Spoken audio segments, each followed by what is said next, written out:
We start this news hour in Saudi Arabia with a new round of executions, 47 people in all for the so-called terrorist offences, one of which is prompting strong reaction in the region. Leading Shia Muslim cleric al-Nimr was one of the most vocal critics of the treatment of Saudi Arabia's Shia Muslim minority. A leading al-Qaeda preacher, Faris al-Zahrini, was also among those executed. He'd been in custody since 2004 when he was detained near the Yemeni border while allegedly in possession of weapons. Our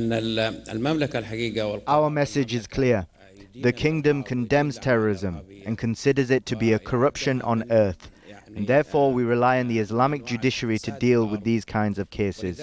The offenders are condemned to death.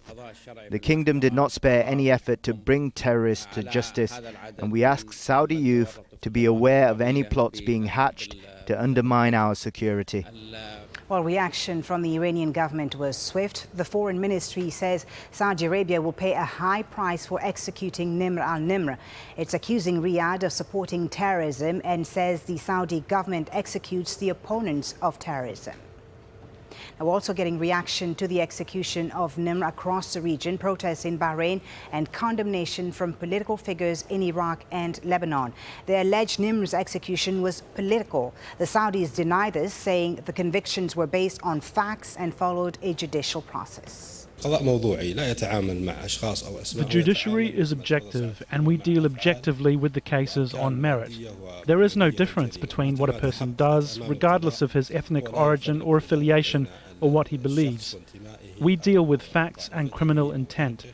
Once we have the criminal intent and the actual act, then if the person is convicted, the judgment would be in accordance with the case, and that would be based on the evidence and what has been proved by the evidence. Joining us now is Joseph Kechishian, who's a Middle East analyst and a columnist with Gulf News. He's live from Beirut. Joseph, good to have you again on Al Jazeera. So you have the Iranians saying that Saudi Arabia will pay a high price. What are likely to be the repercussions of these executions, in your opinion?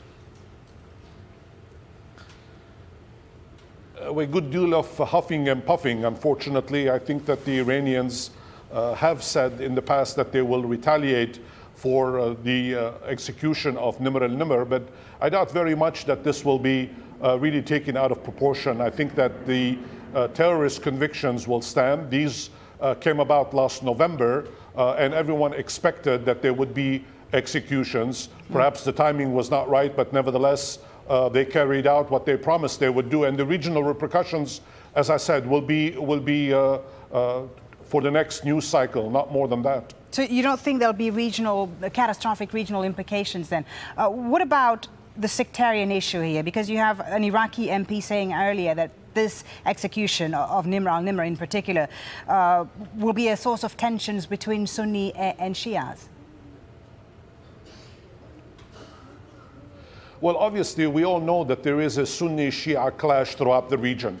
If, in fact, this is blown out of proportion, there will be severe consequences.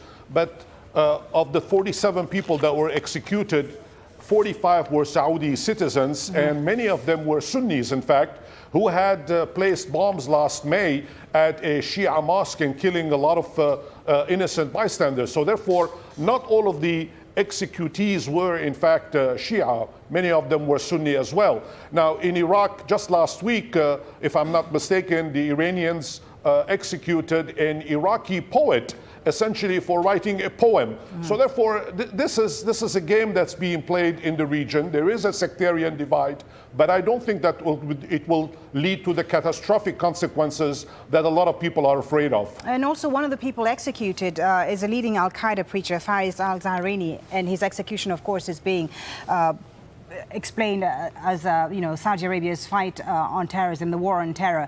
How is that resonating internally in Saudi Arabia? Well, Saudi Arabia has a legal procedure in place.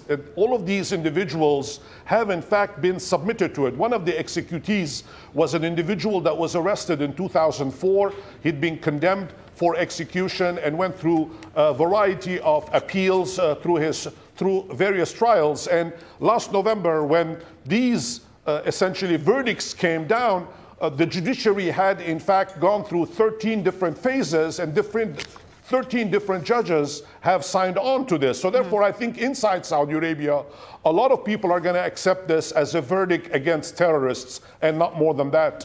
Okay, Joseph, very good to hear you as always, to hear your thoughts on this. Joseph Kashishian joining us there live from Beirut. Thanks for your time.